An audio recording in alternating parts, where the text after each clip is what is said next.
अच्छा जी, जैसे मेरे पास स्टेटमेंट है ना,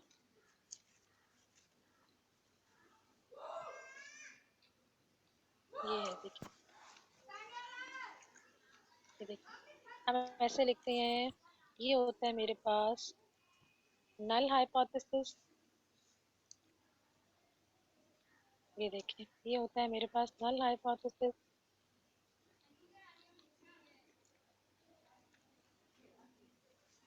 ऐसे होते हैं। ये होता है मेरे पास नल हाइपोथेसिस। ऐसे लिखते हैं। ठीक है। यहाँ आपका पैरामीटर होता है पॉपुलेशन।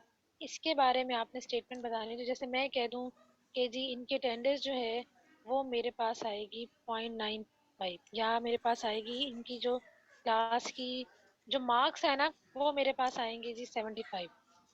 हाईएस्ट मार्क्स होंगे जी 75 जो क्लासेस ली है ना। आपने इसके बारे में ऑल्टरनेट स्टेटमेंट से एक देनी होती। ये मैंने स्टेटमेंट दे दी है कि जी जितनी क्लास। हेलो, आवाज आ रही है एमएससी? जी मैम आ रही। ये वो स्टेटमेंट है जो मैंने दे दी है। ठीक है। स्टेटमेंट ये है कि मैं कहती हूँ कि जी, या मैंने किसी से डिस्कस किया कि जी इस क्लास में इतनी स्ट्रेंथ है, ये इतने लोग हैं तो इतनी क्लास आती है। तो उन्होंने कहा कि जी ये आपकी जो क्लास के एवरेज मार्क्स होंगे ना, जितना आपकी क्लास ने क्लास अटेंड की है ये इतने मार्क्स होंगे। अब इसकी ये होती है नल हाइपोथेसिस। इसे कहते हैं नल। अच्छा, मैं अब आगे से डेफिनेटली नल है। अब अगर ये नहीं होता तो फिर क्या होगा? तो फिर होता है ऑल्टरनेटिव हाइपोथेसिस। ऑल्टरनेटिव में इससे ऑपोजिट होती है। इससे ऑपोजिट होने के तीन तरीके हो सकते हैं ना। जब मैंने इसको लिख लिया ये 75 है तो ऑपोजिट होने के तीन तरीके क्या होंगे? या तो ये 75 के बराबर नहीं होगा, या ये 75 से ऊपर होंगे, या ये 75 से नीचे होंगे। यही तीन ऑपोजिट तरीके होंगे ना। दिस इज कॉल्ड दी जी मैम। ऑल्टरनेट। ये ऑल्टरनेट हाइपोथेसिस होता है। क्लियर? जी मैम। स्टेटमेंट, जो स्टेटमेंट होती है उसमें एक चीज ध्यान में रखेगा। स्टेटमेंट से हमेशा देख के जब हमने बनाना होता है ना, ये वैसे भी आगे ध्यान में रखेगा पढ़ने के लिए भी। और जरूरी नहीं है कि भी पेपर के पॉइंट ऑफ व्यू से ध्यान में रखें कि जब आपने हाइपोथेसिस देना होता है ना, तो वो चीजें में रखें कि जो नल होती है ना स्टेटमेंट, उसमें हमेशा वो चीज आती है जो इक्वालिटी को हर सूरत शो करे। चाहे वो इक्वालिटी ऐसे हो, चाहे वो ऐसे हो, चाहे वो ऐसे हो। हाँ, इक्वालिटी वाली जितनी चीज होगी ना, ये हमेशा आपके नल हाइपोथेसिस को शो कर रही होती है। लेकिन जो इक्वालिटी में नहीं होती, या तो नॉट इक्वल होगा, या ग्रेटर होगा, या लेस होगा, इनके साथ बराबर, ये चीज हमेशा किस में जाती है? ऑल्टरनेट स्टेटमेंट में जाती है। क्लियर? जी मैम। बाकी लोग? मैम अगर लेस देन एंड इक्वल होगा तो फिर दो बनेंगी ऑल्टरनेटिव। नहीं नहीं नहीं नहीं नहीं। जो इक्वालिटी वाली चीज है ना बेटा, जो इक्वालिटी वाली चीज है उससे हमेशा नल में जाना होता है। नल में जाना है जो इक्वालिटी वाली चीज होगी, जिसमें पॉपुलेशन पैरामीटर के बारे में इक्वालिटी में बात की जाएगी, वो चीज हमेशा नल में जाएगी आपके पास। क्लियर? बाकी लोग क्लियर है जी? जी मैम क्लियर है। ठीक है। अच्छा, जो उससे ऑल्टरनेट में होती है वो इधर जाती है। सब मैं आगे थोड़ी सी डेफिनेशंस पढ़ रही हूँ साथ साथ आप लोगों के। मैं रेड कर रही हूँ। अच्छा, एक बात बड़ी इंपॉर्टेंट है यहाँ पे, ये बार बार कही जाती है बात। नल हाइपोथेसिस वो स्टेटमेंट होती है जो हमने बोली है। हाइपोथेसिस है ना, हाइपोथेसिस। हाइपोथेसिस का मतलब होता है जो हमने अज्यूम कर लिया है। जरूरी नहीं है कि हम सही बात ही अज्यूम करें। ठीक है, जरूरी नहीं है कि वो जजमेंट जो आपने दी है वो सही हो, वो जो अज्यूम आपने किया है वो ठीक हो। वो गलत स्टेटमेंट भी हो सकती है। लेकिन अगर सैंपल स्टेटमेंट जो हमने दे दी है, हम उसे कहेंगे नल हाइपोथेसिस। जरूरी नहीं है वो स्टेटमेंट ठीक हो। हाँ, हमारा सैंपल डाटा उसको सपोर्ट करता है तो हम उसको एक्सेप्ट कर लेते हैं। अगर हमारा सैंपल डाटा उसको नहीं सपोर्ट करता तो हम उसको रिजेक्ट कर देते हैं। ठीक है। जी मैम। आप देखें जहाँ यहाँ पे जिस तरह अभी जिस तरह उसने यहाँ पे दिया है, a null hypothesis generally denoted by the symbol H naught is any hypothesis which to be tested for the possible rejection under the assumption that it is true। यानी हम कहते हैं कि ये सही है। अच्छा जी, it is a term used for any hypothesis that is being tested that would null in term implies H naught लिखा जाता है। अच्छा जी, उसके बाद क्या कहते हैं? null hypothesis should always be precise, the given coin is unbiased। यानी प्रिसाइज होना चाहिए, क्लियर होना चाहिए कि आपने क्या लिखा हुआ है। ड्रग इज इनइफेक्टिव है। ठीक है। आपके मार्क्स इस तरह मैंने लिख दिया, मैंने एवरेज हाइट लिख दी जिस तरह। चलें, तो मैं नेक्स्ट पे चल रही हूँ। अच्छा, उसके बाद वो कहता है कि ऑल्टरनेट हाइपोथेसिस क्या होते हैं, जो उसके स्टेटमेंट से ऑपोजिट होती है। जो भी आपकी स्टेटमेंट उससे ऑपोजिट होगी वो आपका ऑल्टरनेट में चला जाता है। और उसने बता दी, जिस तरह मैंने ऊपर हाइट लिखी ना आपकी 62 लिख दी, उसने इसी तरह बता देगा मेरे पास हाइपोथेसिस क्या हो सकते हैं। मेरे पास नॉट इक्वल टू भी हो सकता है, मेरे पास लेस देन भी हो सकता है, मेरे पास ग्रेटर देन भी हो सकता है। फिर वो बताता है कि सिंपल और कंपोजिट हाइपोथेसिस क्या होते हैं। सिंपल और कंपोजिट क्या होते हैं? सिंपल हाइपोथेसिस वो होता है जिसमें हमारे पास सारे पैरामीटर डिस्ट्रीब्यूशन, जो डिस्ट्रीब्यूशन जो होती है ना, वो डिफाइंड होती है।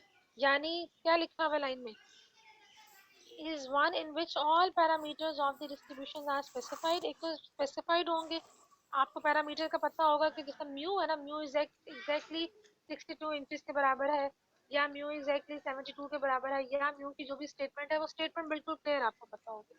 जिस तरह यहाँ पे नहीं लिखा हुआ, पॉपुलेशन पैरामीटर दो है, सिग्मा स्क्वायर है, म्यू है, दोनों के बारे में क्लियर पता है उसके बाद।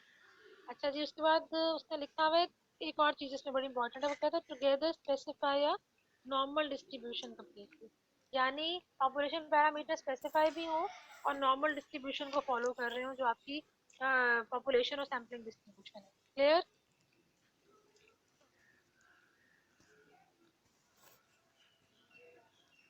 मैसेज हो गई है।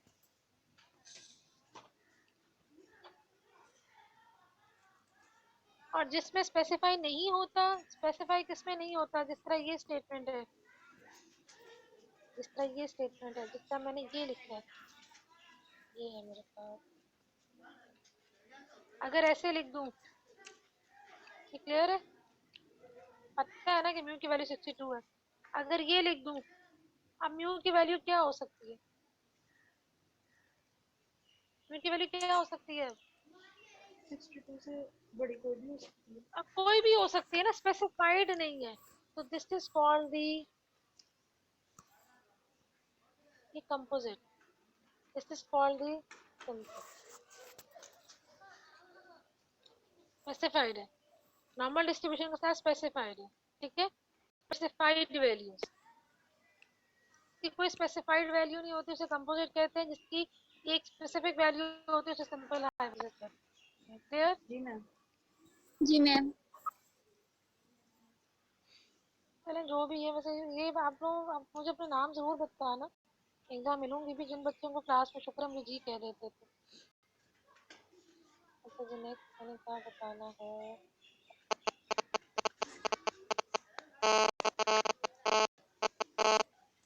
टेस्ट स्टैटिस्टिक किसे कहते हैं? टेस्ट स्टैटिस्टिक वो चीज होती है, स्टैटिस्टिक किसे कहते हैं, जो सैंपल इंफॉर्मेशन होती है। टेस्ट स्टैटिस्टिक किसे कहते हैं? सैंपल इंफॉर्मेशन को जो यूज करना है हमने, उसके लिए जो भी फॉर्मूला यूज करेंगे, जिस डिस्ट्रीब्यूशन का यूज करेंगे, उसे कहते हैं test statistic. Clear? Yes ma'am. जी मैम। क्लियर? जी मैम। जी मैम डेफिनेशन जी। पढ़ लेना, डेफिनेशन पढ़ लेना। मैंने मुख्तसर अल्फाज में मेन मेन चीज बता रही हूँ। टेस्ट स्टैटिस्टिक किससे कहती है? सैंपल इंफॉर्मेशन को मैंने यूज करना है, सैंपल इंफॉर्मेशन को यूज करते हुए जो भी डिस्ट्रीब्यूशन को वो फॉलो करेगा, जी भी हो सकती है, काई भी हो सकती है, टी भी हो सकती है, डिपेंड करता है सैंपल इंफॉर्मेशन कितनी गिवन है, सैंपल स्पेस कितना है। सैंपल साइज अगर छोटा है तो फिर मैं जी यूज कर सकती हूँ। पॉपुलेशन अगर मुझे पता होगी कि नॉर्मल डिस्ट्रीब्यूशन है तो मैं जी यूज कर लूंगी। सैंपल साइज बड़ा होगा 30 से, पॉपुलेशन अगर नॉर्मल नहीं होगी तो मैं फिर टी डिस्ट्रीब्यूशन यूज कर लूंगी। यानी डिपेंड करता है कि मुझे क्या क्या इन्फॉर्मेशन गिवन है। क्लियर? जी जी मैम। मैम। अच्छे से मैंने टाइप 1 टाइप 2 एरर नहीं बताना, एक्सेप्टेंस एंड रिजेक्शन रीजन बताना है। अच्छा जी, अब जब मेरा हाइपोथेसिस है ना, मैं यहाँ पे एक दो चीजें फिर बता दूँ। ये देखिए, जिस तरह आपने नॉर्मल डिस्ट्रीब्यूशन की है ना, मैंने नॉर्मल डिस्ट्रीब्यूशन बता दी है। जैसे ये है ना, जैसे मैंने आपको उसमें करवाया था ना एस्टिमेशन में, एस्टिमेशन में मैंने ये बताया था कि ये एक चीज है, ऐसे ही है। इसी तरीके से यहाँ पे मेरा होगा एक्सेप्टेंस रीजन। ये वो रीजन होता है जहाँ पे मेरा एच नॉट जो होगा मैं उसे एक्सेप्ट कर लूंगी, अगर मेरी टेस्ट स्टैटिस्टिक जो होती है ना बेटा, टेस्ट स्टैटिस्टिक क्या करता है, सैंपल इंफॉर्मेशन को कैलकुलेट करके एक वैल्यू में चेंज कर देता है। क्या करता है? सैंपल फॉर्मेशन को इकट्ठा करके एक वैल्यू में चेंज कर दो। वैल्यू में चेंज कर देगा। अब वो वैल्यू मैंने देखनी है, वो मेरे पॉपुलेशन पैरामीटर की वैल्यू के हिसाब से, यानी जो वो स्टेटमेंट थी उसके हिसाब से मैच करती है कि नहीं। अगर वो, जो मैं आगे बताऊंगी अल्फा क्या होता है, अगर तो वो इस रीजन के अंदर लाई करेगी तो मैं अपना जो नल हाइपोथेसिस है उसे एक्सेप्ट कर लूंगी। ये जो साइडों पे रीजन होते हैं ना, ये होते हैं क्रिटिकल, ये होते हैं क्रिटिकल वैल्यूज। ये वाली वैल्यूज क्रिटिकल आती हैं। ये जो साइडों पे रीजन होते हैं ना, ये होता है रिजेक्शन रीजन। ये साइडों वाला कौन सा होता है? ये रिजेक्शन रिजेक्ट। होता है। रिजेक्शन में ये होता है कि मैं एच नॉट को यानी नल को रिजेक्ट करी, फिर एच वन को एक्सेप्ट करी। अगर वैल्यू मेरी दरमियान वाले रीजन में लाई करेगी, एक्सेप्टेंस में लाई करेगी, तो मैं एक्सेप्ट कर लूंगी।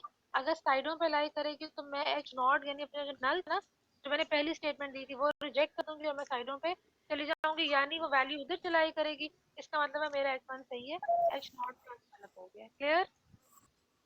जी मैम। जी मैम। क्वेश्चन करवाऊंगी तो आपको समझ आ जाएगी। मुझे मेन मेन बस आज अभी डेफिनेशन मुझे शामिल करनी है, वो मुझे बता देनी थी। चलें जी, नेक्स्ट कर रही हूँ आगे।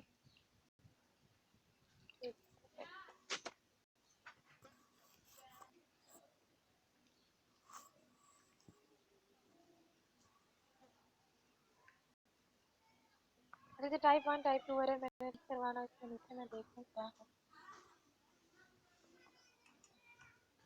ये मैंने नहीं, टाइप वन टाइप टू वगैरह मैं नहीं करा रही।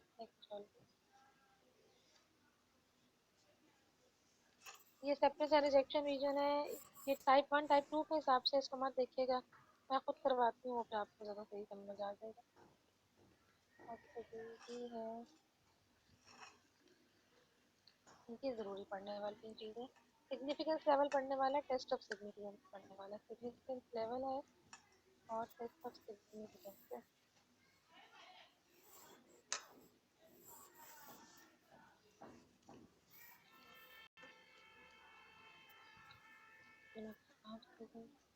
मेरा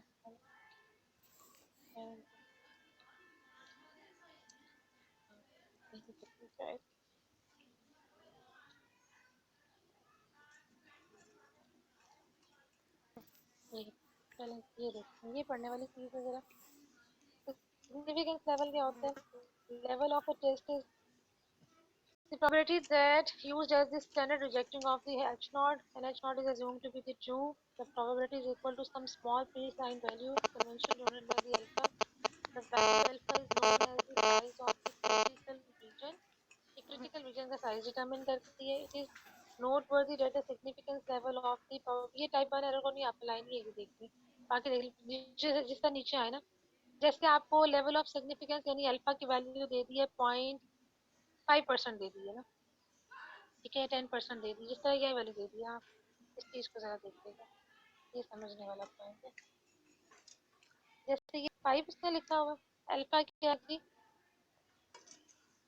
5%, means that there are 5 chances in 100 that we incorrectly reject the true null hypothesis. To put in the another way, we say that we are 95% confident in making the, यानी जो भी आपने अपनी पैरामीटर की स्टेटमेंट दी होगी ना, जो भी नल हाइपोथेसिस में स्टेटमेंट गिवन होगी,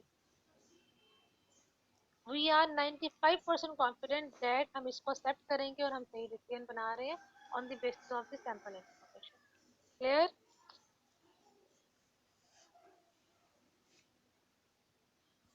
जी मैम। टेस्ट ऑफ सिग्निफिकेंस क्या होता है आपके पास?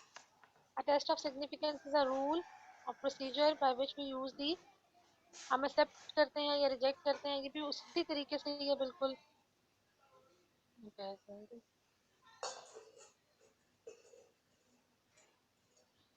इसको मैं क्वेश्चन से समझाती हूँ, मुझे आगे चलने जाने मैं क्वेश्चन आपको बताती हूँ। ये एक्सेप्टेंस और रिजेक्शन रीजन है, मैं आपको क्वेश्चन समझाती हूँ, आपको वहाँ से समझ जाएगी।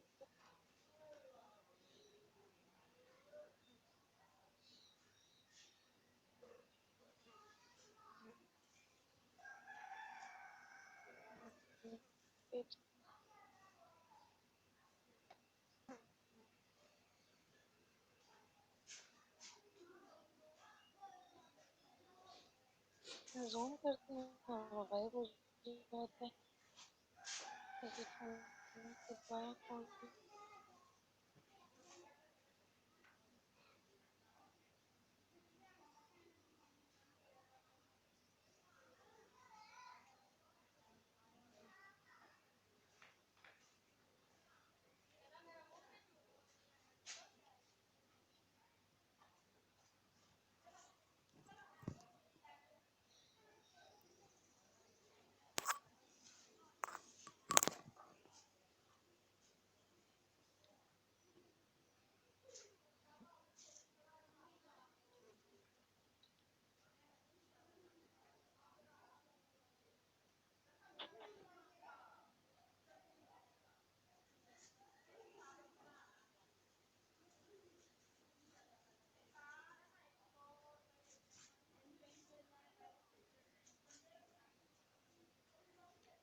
मैम ना काफी नहीं है, बस थक गए। लास्ट बता रही हूँ बेटा, लास्ट बता रही हूँ।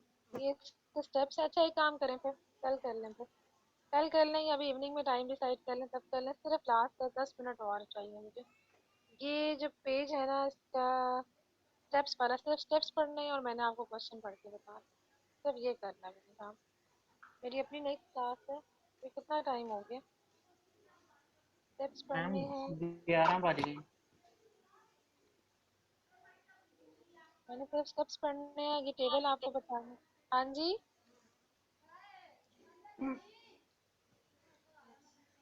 सिर्फ मैंने स्टेप्स पढ़ने। चलें जी, मैं पेज एग्जैक्टली बता रही हूँ, वो स्टेप्स पढ़ लें, चीज़ें वाले। आप मुझे आज का टाइम बता दें, आज का ही बता दें तो बेहतर है, ताकि कुछ भी डिस्कशन करना हो तो कल कर लूँगी, आज मुझे टाइम बता दें।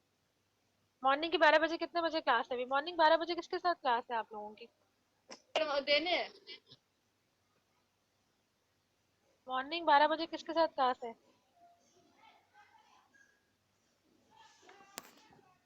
डॉक्टर आयशा के साथ। मैंने क्लास लेनी है आज, स्पेशल फंक्शन की है।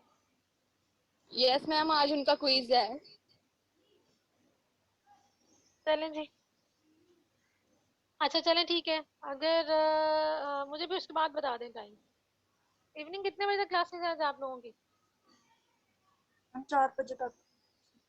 4 बजे के बाद फारिग है? जी मैम। 4 से 5 दे दें मुझे क्लास, मैं लेने को तैयार हूँ। ओके मैं आज मैम, खत्म। 4 बजे ठीक। ठीक है, 4 बजे से खत्म करें आज। मैंने इसको खत्म कर देना, चीजों को मैंने कल तक नहीं लेके जाना। कल कुछ करना हो तो डिस्कशन कर लेंगे, बस जो आपने समझ होगा वो मैं। ठीक है, ओके। चलें जी, ठीक हो गया। ठीक। हाफिज मैम। अल्लाह हाफ़िज़।